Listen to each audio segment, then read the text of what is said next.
Election commission वजीर खजाना Isaac डार की सेनेट से नाअहली केस का फैसला 9 जनवरी को सुनाएगा। इलेक्शन कमीशन की जानिब से वजीर खजाना इसाक डार को नोटिस जारी कर दिया गया। इसाक डार की सेनेट की नशिस्त खाली करा देने के केस की समाअत इलेक्शन कमीशन में हुई थी।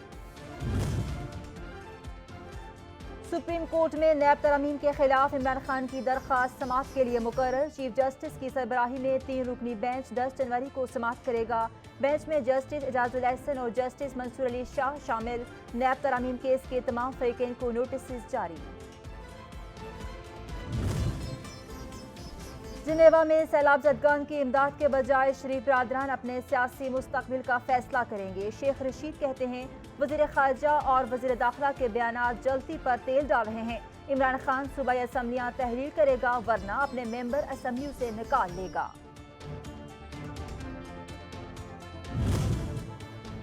पाकिस्तान दिवालिया होने के करीब, कोई आलमी इदारा मदद करने को तैयार नहीं। तर्जमान पंजाब हुकूमत मसर जमशेद चीमा कहती हैं इस वक्त मुल्क बका के मसले से दो चार है और इलेक्शन ही इस मसले का हल है। वज़ीर दिफा न्याय बेशर्मी से मीडिया पर आकर कह रहे हैं कि मुल्क अंधेरों में डूब जाएगा।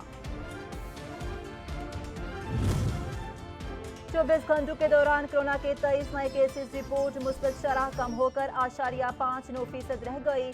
कोई जानी नुकसान नहीं हुआ। 22 मरीजों की हालत तशवीशनाक। 3910 टेस्ट किए गए।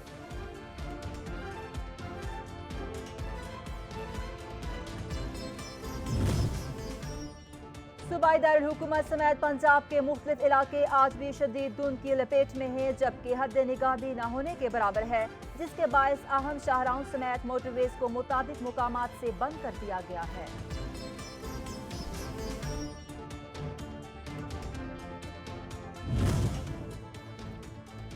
बाग आजाद कश्मीर में मुसाफिर बस गहरी खाई में जा गिरी, जिसके नतीजे में 6 अफराद जाँ बहक हो गए। अफसोसनाक हादसा सुबह 5 बजे पेश आया। मुसाफिर बस रावलपिंडी से खावड़ा मीरा कलां जा रही थी कि रहीम कोट के करीब हादसे का शिकार हो गई।